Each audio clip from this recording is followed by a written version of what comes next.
if you're just tuning in. Listen to the Michael M. Hotep Show on the Empowerment Radio Network, and we were doing a little wrap-up of the election results last night, and then with some other topics.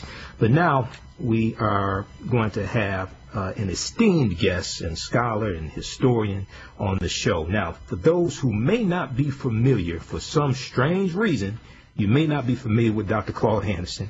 Dr. Anderson served as a state coordinator of education for Governor Reuben Askew of Florida during the tumultuous years of integration. President Jimmy Carter appointed him to Assistant Secretary in the U.S. Department of Commerce, where he chaired a commission that funded and directed economic development activities for governors.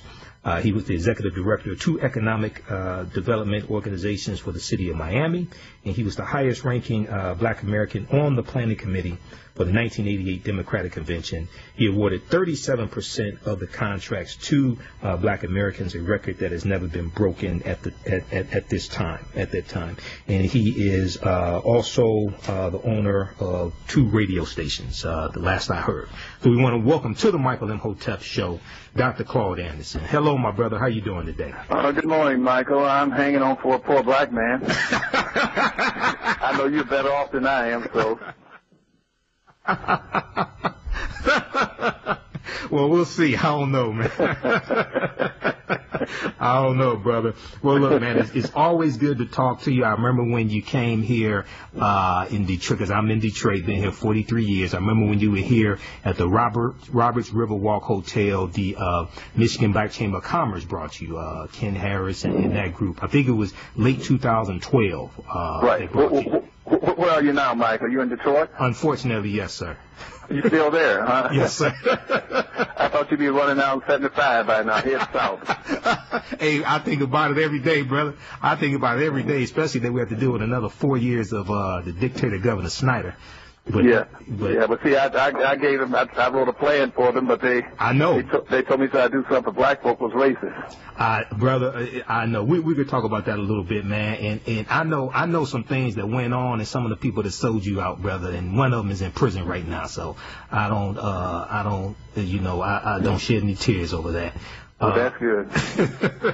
Well, the people deserve what they get. Exactly, brother, exactly. And I told people, I said, look, look, now Mike Duggan has some good ideas. I said, but this is all part of the takeover.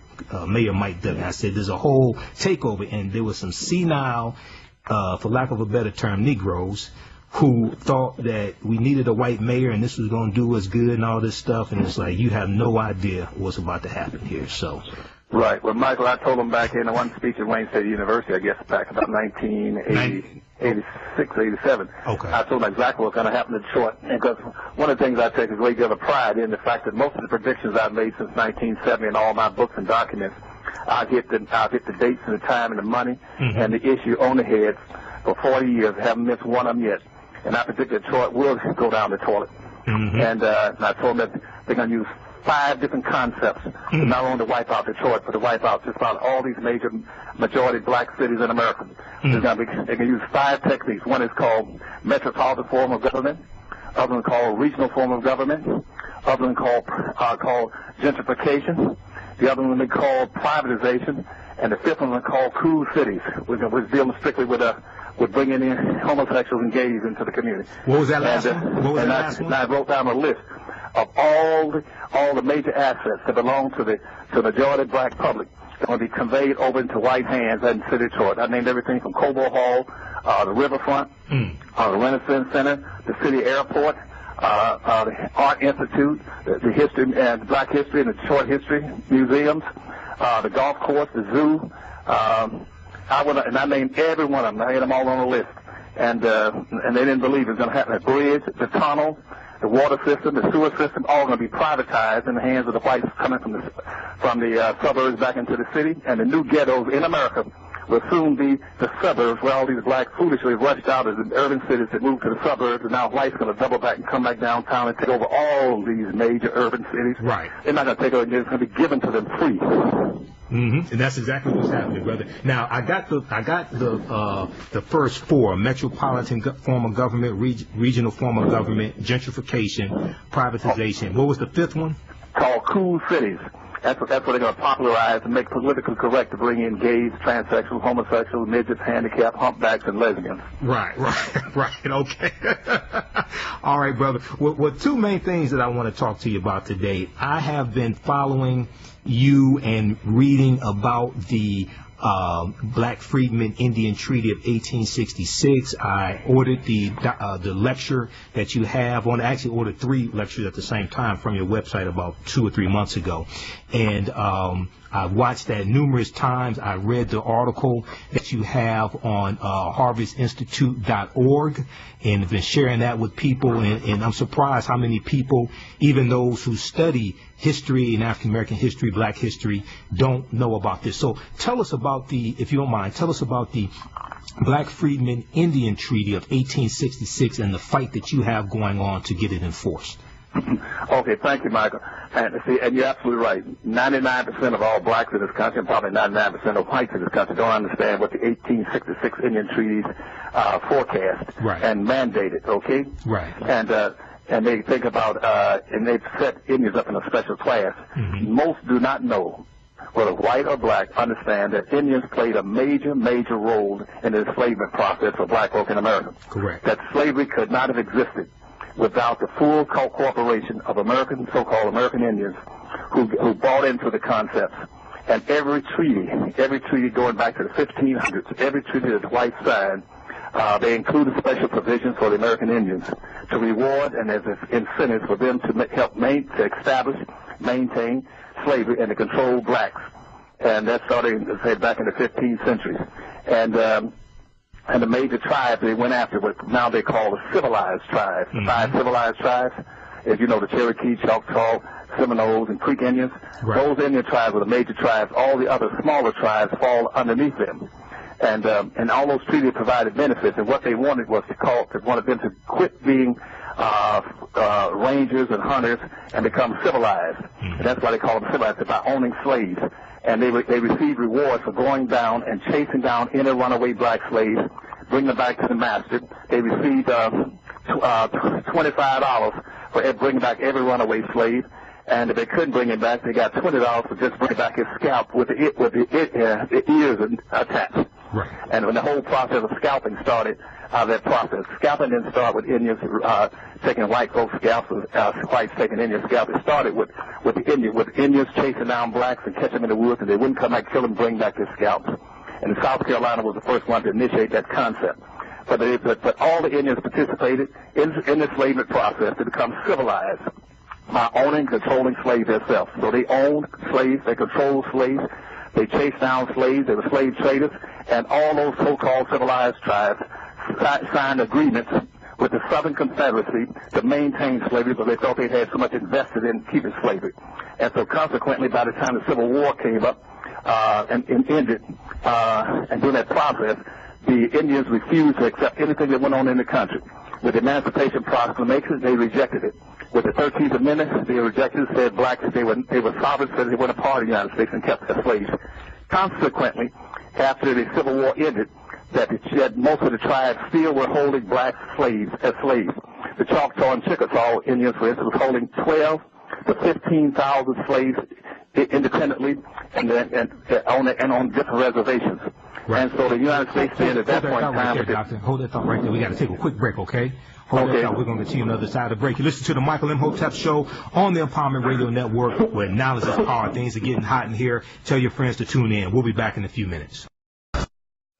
Welcome back to the Michael Imhotep Show on the Empowerment Radio Network, where knowledge is power. Visit us on our Facebook fan page, The African History Network, The African History Network. We have the information for today's show posted right there. Also on our Twitter page, The AHN Show, or Michael Imhotep. We have the information there.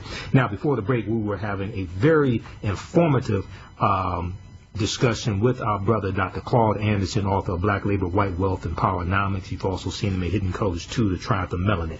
And he was breaking it down to us the Black Freedmen Indian Treaty of 1866. And Dr. Anderson, right before the break, you were talking about how 12,000 to 15,000 black slaves, they still owned, 12,000, 15,000 black slaves after slavery ended? And you must learn how to, I'm sorry. Oh, go ahead. We must focus on becoming self-sufficient, independent by trying to draw in as much wealth power as we can, as quick as we can, into our own communities, and learn how to play the game of politics. And so those treaties gave us a stepping stone. And in those treaties, what those treaties said very specifically, that you Indians must release all your black freedmen and any black Indians, right, and treat them in all manners similar to the way you treat so-called white Indians. And they put in those treaties put so-called Indians into a special protected class. But it also at the same time it put those black freedmen, those black Indians into a protected class. That was a contract with the United States government. It didn't say the government should do this, or it would be nice if the government did. It was mandated that they be treated in all manners forever, just like American Indians.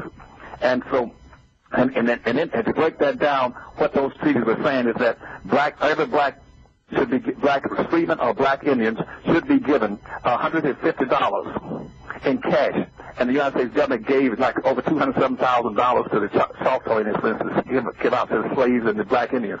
You must give them $150. You must give them 160 acres of land minimally. You must also treat them in all manners the way Indians are treated.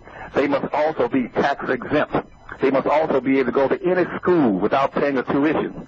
They must also have access to all resources on a reservation. That means they also should be treated with privileges in a protected class to get things from the federal government without competing for them.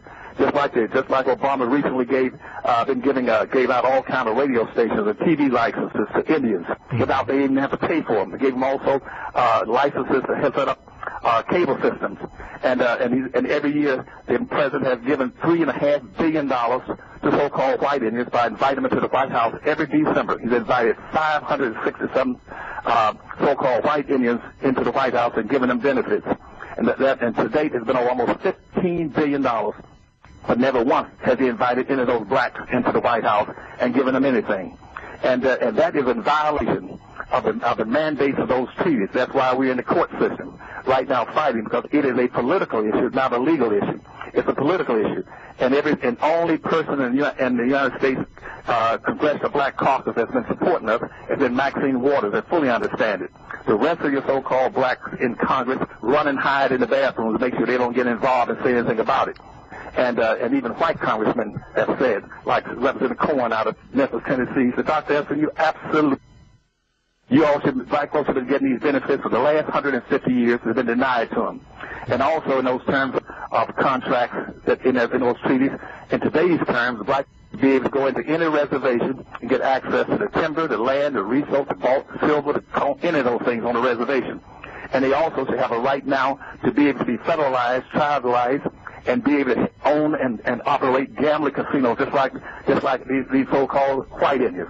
Now, the fact is that 90% of all the so-called Indians today are nothing but whites who are passing as Indians.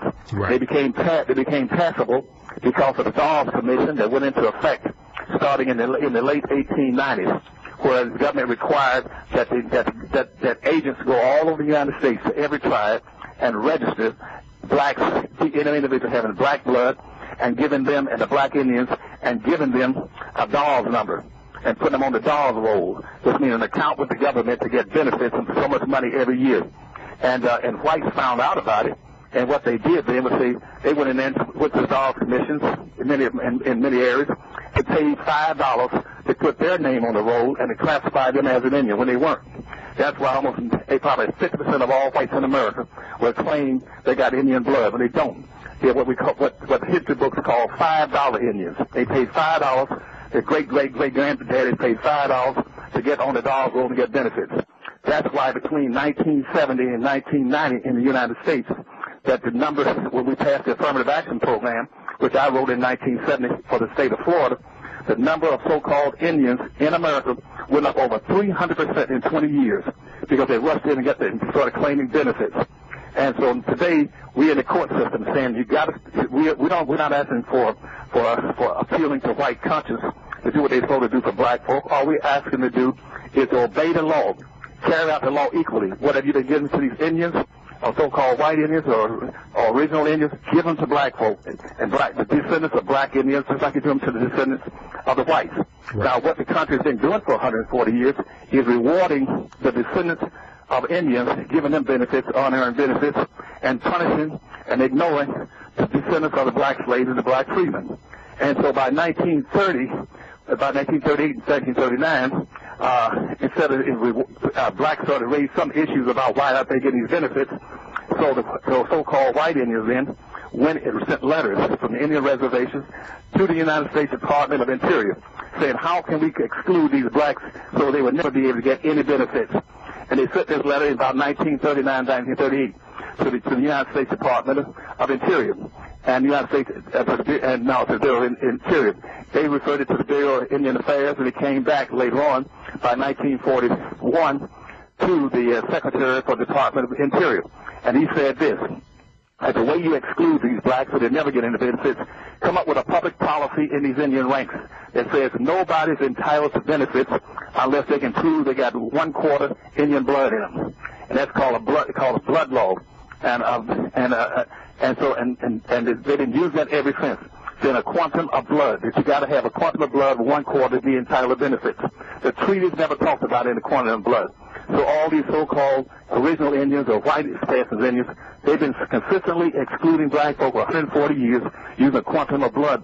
And there's nothing in those treaties that say that. It says the descendants of black freedmen and black Indians entitled in respect and appreciation and compensation for the rest of their lives to everybody else. That is called the 1866 Indian Treaties, which was put on the civilized tribes. And they became civilized because they fought with the South. But what the Indians didn't know when they fought with the South was that they lost their benefits. Because what happened to this? But the United States government still gave them to them. Because they were in a protected class. But in every treaty from the start in the 1500s, it says that you cannot take up arms against the United States. And those Indians signed with the South to fight with the South to maintain slavery, they took up arms, they lost their benefits. And that's why they lost all that land out west. And whites then put them on reservations and gave them amnesty and put them on reservations and took all the land and set it up for Europeans coming to the country and the land rushes to pick up land, like in Oklahoma, in a one-day period that whites picked up over 2 million acres of land in one day in a land rush. But again, black folks were denied then, they're still being denied. So we need support from every black. It's a political issue. Start getting on every black elected official, every civil rights organization, and every minister in church. And tell them you need to go out here and start raising cane to get some benefits for black folk under these 1866 treaties. And that's the trouble we're having right now in the courts. Because everybody says this is not a legal issue, it's a political issue. You blacks don't have enough political clout, enough political leadership to demand the rights for these people. Okay, all right, excellent, brother. Now we're coming up on a commercial break. When we come back from the break, what I want you to explain to us is where can people go to learn more about this treaty and give us some strategies on how we can push this to our elected officials, things like that, if you don't mind. So, and I've been reading about this, brother, and also what I did as well, I think we may be able to tie this to House Resolution 194, July 29, 2008, where the U.S. House of Representatives formally apologized for 246 years of slavery and decades of Jim Crow segregation. Well, yeah, you can do that, but don't tie it to John Conyers' bill, though. Don't tie it to that. Okay. So that doesn't make any sense at all. Okay. When you come back, we'll talk about it. Because right now, black folk entitled to billions upon billions of dollars and never got a penny. Let's talk about that when we get back from the break. Okay. Okay, you listen to the Dr. Claud Anderson show you listen to the Michael Imhotep show on the Empowerment Radio Network, where knowledge is power. We'll be back in a few minutes. Welcome back to the Michael Imhotep show on the Empowerment Radio Network, where knowledge is power. You're just tuning in. We're speaking with Dr. Claud Anderson, author of Black Label, White Wealth, and Powernomics, and he is educating us on the Black Freedmen Indian Treaty of 1866. And you've listened to the show before. You've heard me talk about that before as well. All right, now, Dr. Anderson, I want to back up a minute here. Because when I brought you back from the first break, they had the mic volume down a little bit. I just want to recap. When the Civil War ended, the Choctaw and the Chickasaw, they still owned 12,000 to 15,000 black slaves. Was that right? correct? Right. Each. One, yeah. that was all together. Just those two tribes alone still had about 27,000 blacks as slaves. Wow, wow. Now, I know you talk about the 5 civilized tribes, the Choctaw, Chickasaw, the Creek, the Cherokee, and the Seminole Indians, and that's who is designated in that Black Freedmen Indian Treaty of 1866. Now, there were at least about 500 Indian, quote-unquote, Indian nations, from my understanding and my research.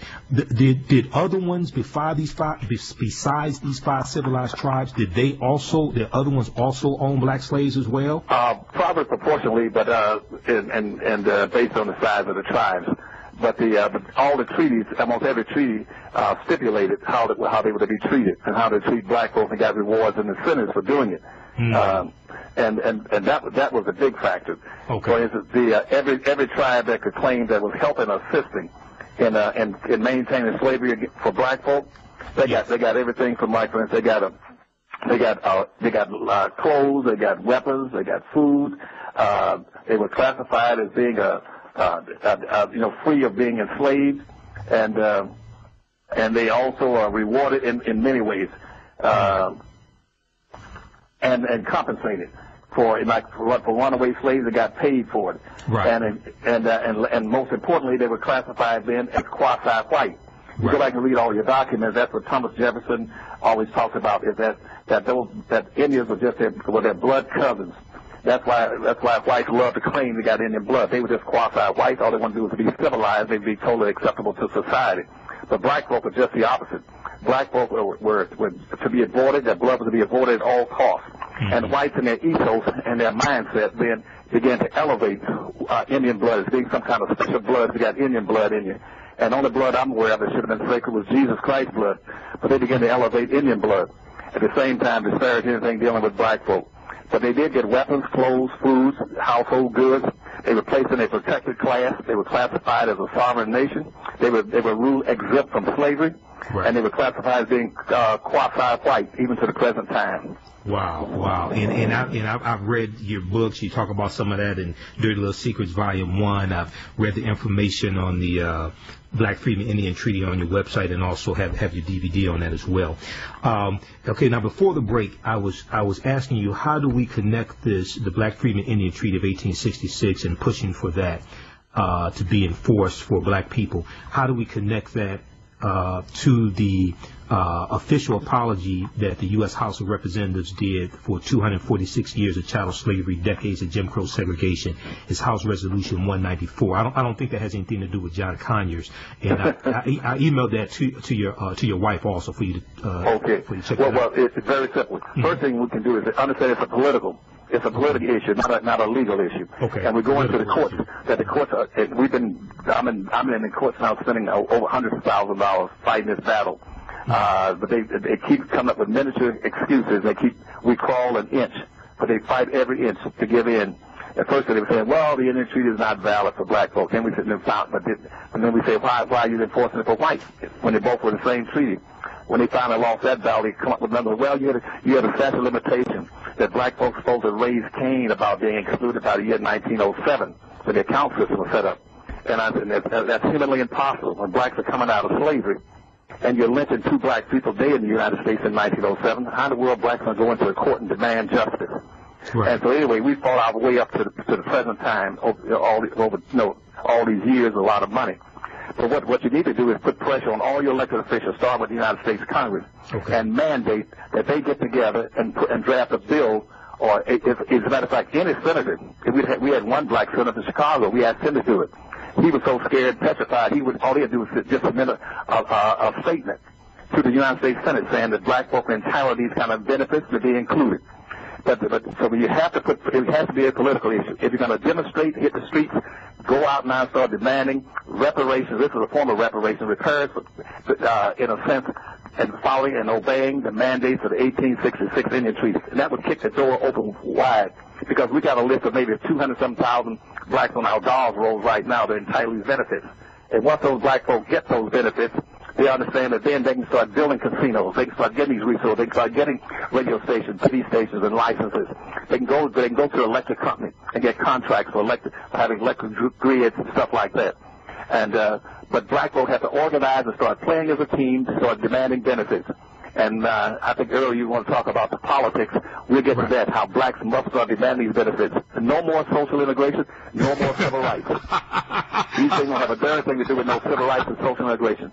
Those concepts and terms are simply designed to misdirect black folk away from the real problems, which is the fact that the structural inequalities put in place by centuries of slavery and Jim Crow segregation has never been corrected. It's economics. We have no wealth and no power. We don't control anything that's important and valuable that's more than 1 to 1%. You don't have anything. You cannot compete in a society owning, controlling absolutely nothing. Absolutely. Now, you said that there are approximately 200,000 blacks on the Dawes Rolls right now. Was it 200,000 that you said? Yeah, we got about 200,000 which we can already identify. But you got a whole bunch of other blacks who that's just on the Dawes Rolls. Yes. But those treaties say any black freemen who are living in Indian territory at the time up to that time those treaties were signed were entitled to these benefits to be included. Okay. And you're talking about billions and billions of dollars. I'm not talking about chicken change. Right. We have a lot of blacks going around talking about, well, we're going to try to get reparations. We're going to ask how you're going to do it. Well, we're going to go. It was immoral and illegal, and they beat my dad and took our. No. If you can't quit appealing to white people's conscience for something that's a law, all we want them to do is enforce fairly the law. Exactly. Don't be hating whites. Don't hate anybody. Don't just go there and say, hey, we're not against anybody. We're not against whites or anyone else. We just want a fair and applicable enforcement of the 1866 Indian treaties that should be including black freedmen and black Indians and the descendants of black freedmen and black Indians, just like you're doing for the white Indians and the so-called original Indians. Right. And that's what they're doing. They're only taking care of one side of the street and not taking care of the other side. Exactly. Now, before people go out and tell their elected officials they should enforce this and things like that, personally, I think they should educate themselves on the treaty first, so they know what they're talking about. So you're absolutely right. So, you're a smart man. You jump ahead of the curve. Thank you. You've already read those things. And if you go to the website and then of our newsletter, there's one DVD we have out that explains the treaties. And they can get these DVDs that are taken through every step, show them all the benefits, and the dates and times and places when the whole thing started back in the 1500s. All the way up to the present time, breaks down everything for them. Okay. They can go to they can go to powernomics.com and order the tapes, and they can get and ask for the 1866 Indian Treaty. It covers all this for them. Exactly. As a matter of fact, I thought you were down in Atlanta, Georgia. I got to be in Atlanta, Georgia this weekend, speaking over at the Omnitech School on Saturday at 12 o'clock, and I want all those blacks in Atlanta, Georgia, to come out to Omnitech. At 12 o'clock this coming Saturday, and I'll maybe be talking about some of these things for them. That's Undertech. I'm not sure the address. Okay. Let me see. Now, hold on 1 second. Okay. But that address is it'll be on Saturday, November 8th at 12 o'clock noon. At 12 o'clock noon. Okay, and that's located at 1800 Phoenix Boulevard in Atlanta, Georgia. It's called the Undertech Institute. That's one of the best black trade schools in the entire United States. And he's fighting to survive because they've been trying to put him out of business down there, competitors from outside the community. 18. But that's November 8th at 12 o'clock noon. Okay. And that address is 1800 Phoenix Boulevard in Atlanta, Georgia, and it's the Omnitech Institute. Okay. And I know Dave Anderson, owner of the Empowerment Radio Network, he's in Atlanta. So maybe he can get there. I don't know what his schedule is. I have to check with him. I'm going to, if your wife can email me the flyer or email me that information, I'll announce it each day here on the show. Okay. Michael, you're a good guy. God made that many. No problem. Stand by. We have to take a quick break. You're listening to the Michael Imhotep Show on the Empowerment Radio Network, where knowledge is power. We'll be back in a few minutes. Empowerment Radio Network, where knowledge is power. All right, we're having a fantastic discussion with our brother, Dr. Claud Anderson, who's giving us some powerful knowledge. Once again, visit his website, powernomics.com. Powernomics.com. The DVD presentation that he was talking about that explains the Black Indian Treaty is it's called 1866 Indian Treaties, Benefits Due Black Americans. 1866 Indian Treaties, Benefits Due Black Americans. He has other DVDs as well, and also check out his books Powernomics, which explains all this information and is a economic empowerment plan for Black America, as well as Black Labor White Wealth. Black Labor White Wealth deals with about 1,300 years of history and lays out this history, and then Powernomics is the actual national plan for Black America. All right, now, Dr. Anderson, once people digest the information, once Black people digest the information of the Black Freedmen Indian Treaty of 1866 and understand what it is, then how should they engage our elected officials that we elected to do something for us in exchange for our vote? How should we engage that? How should we engage that?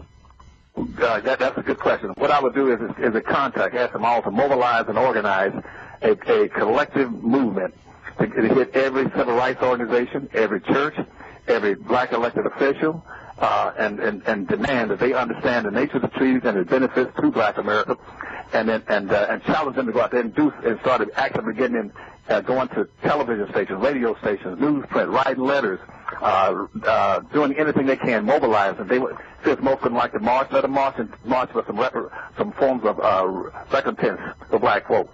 And then secondly, I would then to every candidate that's running for an office, I don't care whether he's Black or white, you tell them that if they want to run for an office and want the Black vote, they must come into your community, come into a common center with Blacks there and sign some kind of a contract that they're going to support this issue for reparations, make a commitment, and you base it on Powernomics principles.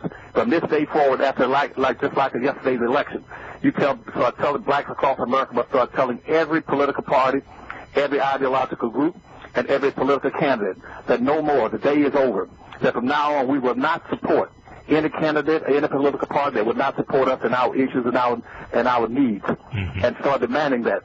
And they come in there, if they want your vote, it must be based on the basic premise of politics, which is quid pro quo, something for something. One hand washes the other. You scratch my back, I'll scratch yours. Do not vote for any candidates, Black, white, pink, or polka dot, that were not committed to doing something to help Black folk. Black folk are in a desperate situation in the United States right now, and we have permanent underclass and get ready to get wiped out. We have to start demanding resources, and what we want are nothing symbolic. We want tangible benefits coming to the Black community, not coming to everybody. And many of these civil rights organizations or politicians start telling you he's running for an office and he's going to take care of everybody. You walk away from him and run him out of your community. Right now, Black folk need specific things addressed specifically to them based on their unique needs, and start demanding that everybody understand in society that Black people are exceptions.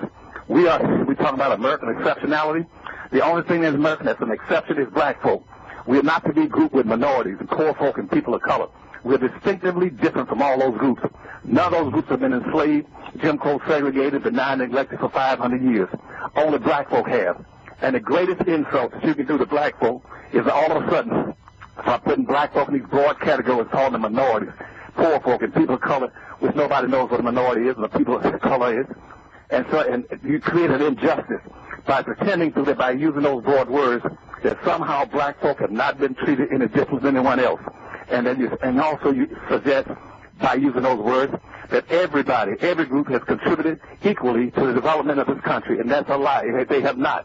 Black folk were the major backbones of economic development in this country, and Black folk need to come out front and start demanding and say we were the major producers of resources in this country for all these years, and we are an exception of people, and we want to start with this 1866 Indian Treaty, because we're not appealing to your conscience or your goodwill. We're appealing to you to enforce the mandated treaties and laws in this country.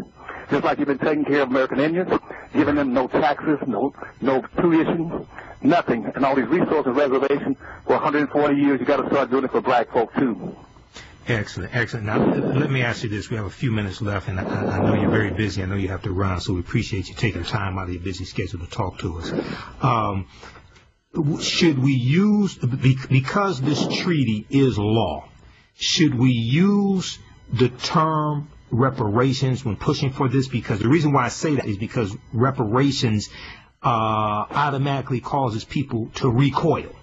So should we avoid using that term and just focus on the Black Freedmen Indian Treaty because it is law, or should we use the term reparations along with this? No, you don't even have to use the term reparations. I just use that loosely. Okay, because reparation meant repairing something. Yeah, okay. And and that's also the same time I use that word repair, I said recompense. You mentioned you're compensating. Yes. For what you've denied them for 140 years. But Yes. Black folks, what you're going to demand that they equally enforce the law in those treaties, and go back and identify and set up a special unit, and that's why the Harvest Institute now is a Harvest Institute Freedmen Federation is the one that filed the lawsuits in the federal courts, in the federal small claims court, in the appeals court, in the Sixth Circuit Court, and then for the Supreme Court. We have been filing those claims saying that we want you to enforce these treaties and provide some benefits. Black folk cannot compete in this country right now. And they're bringing in all these immigrants over black folk, plan on making blacks a permanent underclass and burying them beneath an unending influx of immigrants in this country. Hispanics in the year 2000 pushed blacks out of being second-class citizens and made them third-class citizens. And as I prophesied in my books about the year 2013, that they became the official underclass in the country. And an underclass means those individuals, by the nature of their social economic conditions, are going to have little recourse but to function as either criminals or beggars for the rest of their existence. We've got to get an economic base. We have got to develop an alternative economic system and build businesses and industries in this country where black folk can hire their own people, produce services, goods, and products, and job opportunities and employment opportunities for the young people in their own communities, and hire their own people and be able to set up a tax base. This must happen. We got to start on it immediately. And so we start with those, with the resources coming out of Indian treaties. We're going to start, and everybody's going to rally around those people that are entitled to these benefits, and we're going to all set up a collective industry through the Harvest Institute, and that's why we're looking for money to keep supporting the Harvest Institute.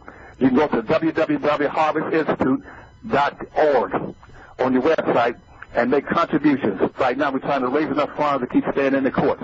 This is the only thing that hope the blacks got right now. Nobody's going to give black folk anything right now on an emotional basis. Absolutely. This is a law. Go to www.harvestinstitute.org and make contributions and donations so we can pay these legal fees and all this, the court cost filings and all those things. And demand that every radio station, TV station, every day, and raise cane, so you're going to have to enforce these laws equally and fairly. And as the white congressman has told me, this, as I said, a number of them have, Dr. Anderson, you're absolutely right. The fact that you're not getting any benefits, you all have never gotten benefits, is because your elected officials, your civil rights leaders, have never, ever tried to make an issue out of benefits going to black folk. They don't demand anything, and that's why they never get anything. Right. So when we're dealing with elected officials, now we just had elections yesterday, but even now, when we deal with those elected officials that we have, whether they're black, whether they're white, what have you, they still are supposed to represent you. So these are issues. This is one of the main issues that we should be pushing and raising hell about on the city council, mayor, state representatives, U.S. House of Representatives, U.S. Senate. Okay, these are issues that we should be pushing, and this goes all the way to the White House. Is that correct, Dr. That's right. That's right. And you tell me you understand the game now. And the game is that, so you have to understand the game. That based on the United States Constitution of 1790, we were made a permanent underclass. When you use the word minority, we've been outnumbered 8-1 for over 400 some years. 8-1.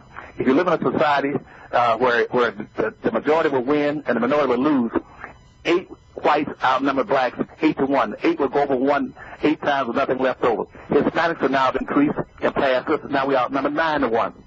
If I throw a rabbit into a cage with 9 hungry bulldogs, they're going to vote on what they're going to have for lunch. Who cares what the rabbit thinks? Because he's at lunch. And what black folks vote right now means nothing unless blacks learn how to play politics to win. When you play politics to win, every black person, as of yesterday's vote, should pull out the Democratic Party, pull out the Republican Party, and build a black independent party across America. Yes. Where all 42 million blacks should say, we're going to vote as a bloc, and we're going to vote based on our group's self-interest. We're not getting anything anyway. So we'll vote for a block, and we'll only vote for those individuals or those political parties who will support black people and do things special for black folk exceptionality. And if they don't do it, someone don't come looking for our vote. Exactly. And you vote as a block. And once they find out you're going to vote as a block, every politician will come courting you, trying to get that block vote of 42 million votes. They'll need you then. It's just like if you got a pretty woman, and she's the prettiest in the neighborhood, she's attractive and well-educated, and she doesn't belong to anybody, everybody will come looking for her. Right now, the political parties in this country take black folk for granted. They don't care about you because you don't demand anything. They're not going to give you anything. And don't let people tell you about, well, we got to go out and exercise our right to vote because black folks, they exercise. No, if you want to exercise, go to the gym, jog in the park. Right. Okay. You don't go to a voting booth to get exercise. You go there to get benefits. Exactly. Okay, we're out of time, brother. All right. Visit his website, powernomics.com, harvestinstitute.org. Support this brother. I support him also. We're going to have you back again very, very soon, brother. Well, okay. I thank you, Mike, for inviting me this time, and I hope I wasn't talking too fast. No. Just try to get in my information. Hope I didn't overrun my time. No, you're all right. Okay, no problem. You have a good day, and tell your wife I said hello also, okay? Okay, you have a good day, too, buddy. Thanks. Don't forget about mentioning things about the Undertech Institute this coming Saturday at 12 o'clock. I got you. Thank you, buddy. Bye-bye. You listen to the Michael Imhotep Show on the Empowerment Radio Network, where knowledge is power. We'll be back in a few minutes. Remember, this show repeats tonight, 10 p.m. Eastern Standard Time.